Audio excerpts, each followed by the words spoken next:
Okay, welcome to Zombelies, latest update as of the 11th of May 2014.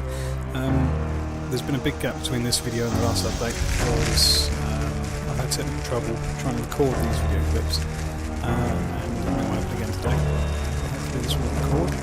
But I have been working pretty steadily on the game since the last update. It is now full artificial intelligence, the graphics have improved drastically. I'm no longer using any of the assets from the original board game, and I'm no longer using game assets from other games. What I do have are my own characters that I've created specifically for the game.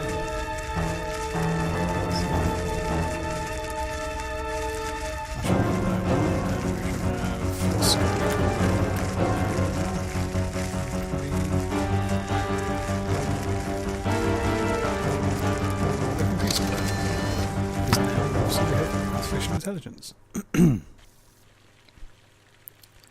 And some obviously fancy text graphics and things to show you what to do. Now, as you can see, the graphics have changed on the player tiles themselves. They're a little bit primary colours. I guess I'll tone down the green later, but I'm using my own custom made graphics now.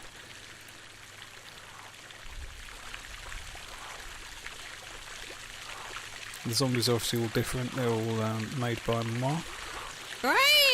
And the players now move to the centre of each cell as they move around, and obviously now there is some kind of animation combat against other zombies.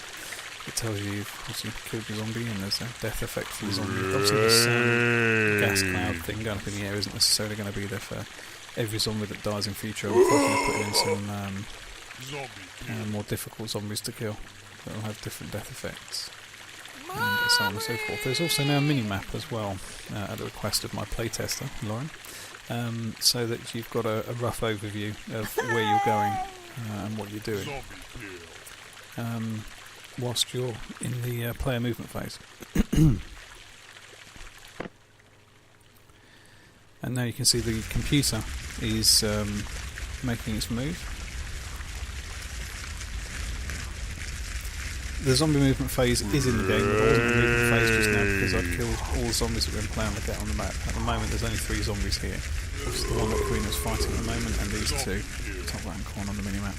Now we're in the player movement phase, and this is the computer controlled player movement phase. All the zombies are going to have to go through the computer character to get to me, which is normally the default for the computer character. They will just move zombies to attack other players.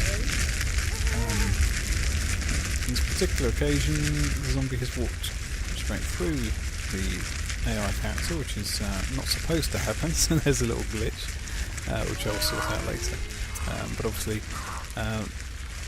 in the zombie movement phase, you have the option of you roll the number of moves that you can have, and you can either make 1 zombie move 6 moves in this case, or 6 zombies if you've got 6 in play, move 1 move each, or any combination, 3 zombies moving to the right each, and so on. And on this case, the computer's going to try and get the zombie to my player character, but obviously they're going to fall 1 move short of actually landing, or 2 moves short of landing on my player. So, another tile. Let's go kill some zombies.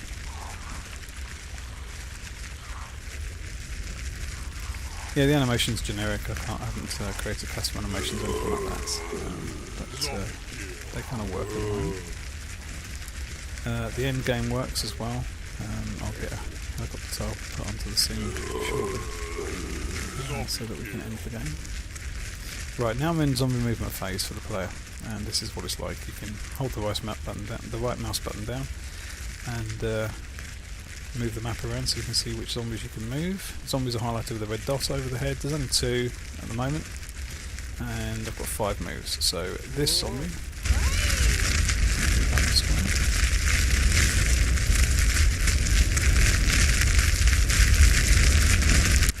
get the player and computer the same game. The computer players south. And this one, start moving down this way. Get it away from me.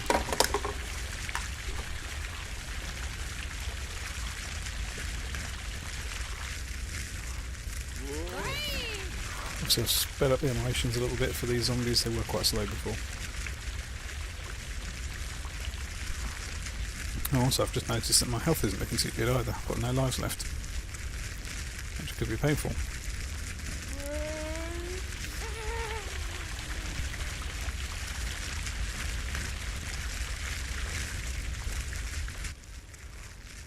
Anyway, that's the end of the zombie movement phase. Now the computer is...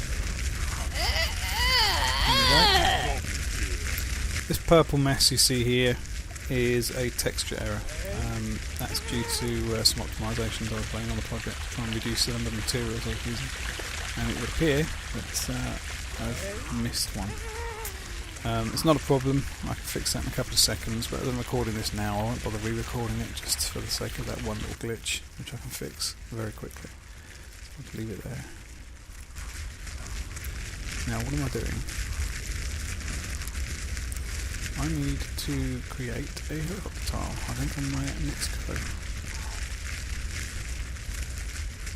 So I can cut this video fairly short and show you the end sequence.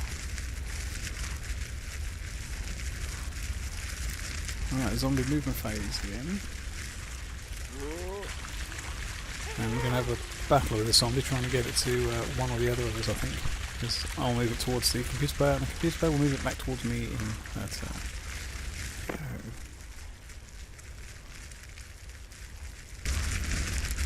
Okay, so the AI obviously works out where it wants to place the tile, depending on what kind of tile it is.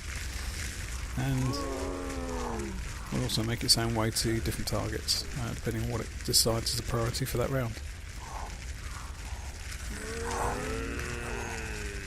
Here comes the zombie. Into my cell. Right, now what I'm going to do is I'm going to put the helicopter tile down. And I can't put it there, can I? Great. It's going to have to go right in front of the computer player, which is hardly fair. Oh, right, let's fight the zombie. Zombie kill. Yeah.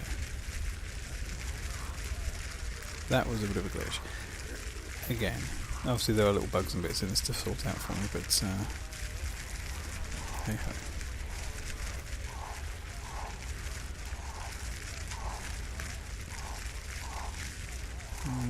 Right, what I'm trying to do is take over manual control of my player, but it isn't going to work.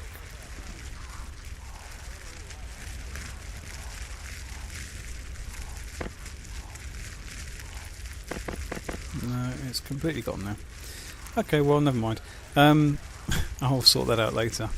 Clearly, I haven't worked on this for the last couple of weeks because I've been working on another little minor project which has spun off from this. But obviously there's still a few little glitches and issues to sort out. But as you can see, the graphics are no longer what they were based upon the old game. Obviously there's lots more different types of tiles in the game which haven't popped up in this demo, but I may re-record this later on, who knows. We shall see. Okay. I've started another game. I've just laid out a few tiles. I haven't bothered moving the main characters. I've obviously turned off the artificial intelligence character. So they're both player controlled at the moment. But I just wanted to show how the graphics have changed slightly. Obviously, being a software developer, I can cheat and add in little routines to do whatever I want. And one of those things is to walk the characters around like a first-person character, so I don't have to worry about clicking on cells and things. This is fantastic for just showing the scenery and the graphics. That car, the texture on that car, a bit messed up, but it's going to be replaced with a much better model at some point. But here you can see some of the graphical detail that I've gone to for the different types of cells and tiles. This tile here is a four-way tile. It has four connecting edges, and it's one of four different types of four-way tile. You can have the skyscraper block, city centre one. There's one with houses on it, or there's this one which is more rural. The other thing is the tiles are a bit more detailed than they were. They now have like utility pipes and things sticking out the edges of them, with water running and sewage running out of them. And you can actually look right down the sewage pipes. I'm thinking of including a kind of sub game where you can have like a little crawl through crawl through the sewers, as it were, to try and avoid zombies and get between tiles that way, as a kind of a special event thing. And underneath there's like a bit of soil to make them look like they're floating bits of earth, I guess, just like for atmosphere. Anywho, moving on. Back into the characters. Obviously you got the pickups, the hearts and the bullets, the same as they were before. This is the food tile, which is one I think I pretty much created myself for the game. And back to the starting tile here, with the little newsstand and the fountain, which now has much better effect for water, I believe, than it was last time updated. Actually looks like it's got pond water in it now.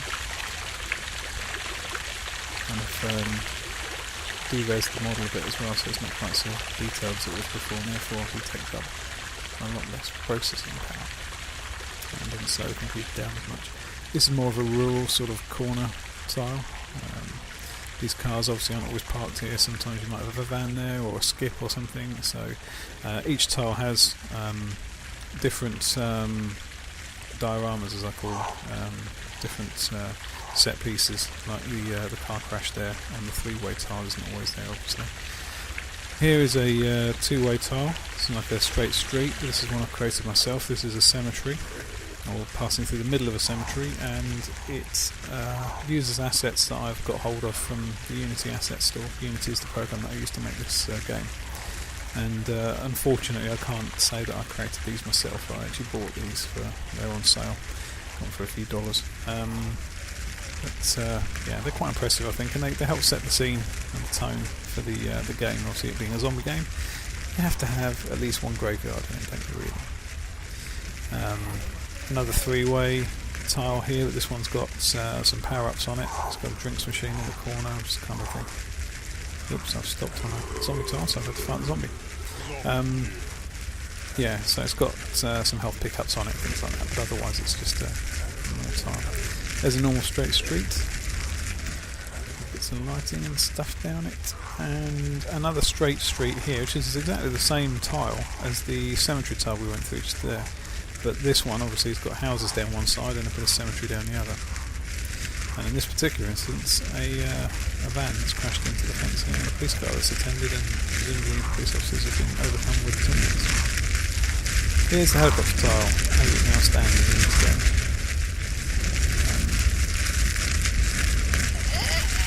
There's the Osprey, which is what's replaced the helicopter.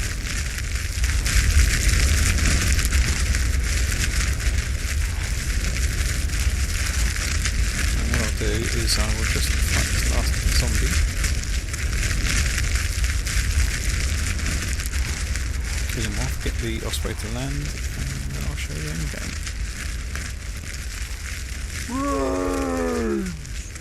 Obviously the Osprey now bobs around as well, it being a flying vehicle. I won't just sit there in one position. So the zombie's dead. Clear of zombies.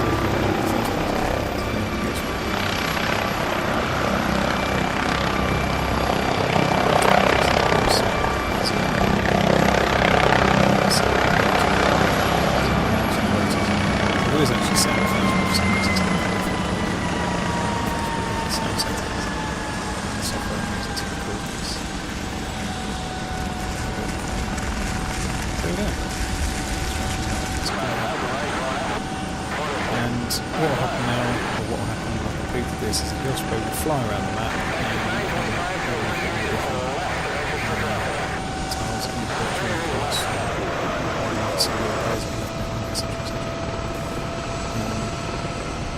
Obviously the Osprey flying around bit isn't that much, but it fades to black, and we get the scoreboard, which says that Dr. Kaczynski has thoroughly thrashed John by getting 3 kills and surviving, whereas John is missing in action.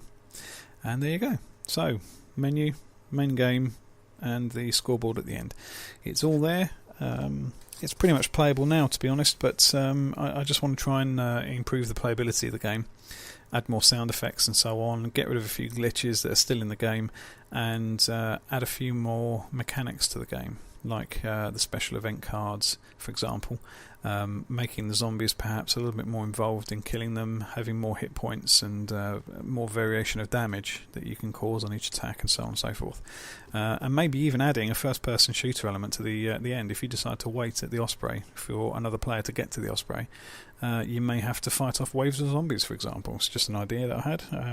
May not definitely make it into the end game, but it's something I'm thinking about. Anyway, that's it for the update for May. That's me, over and out.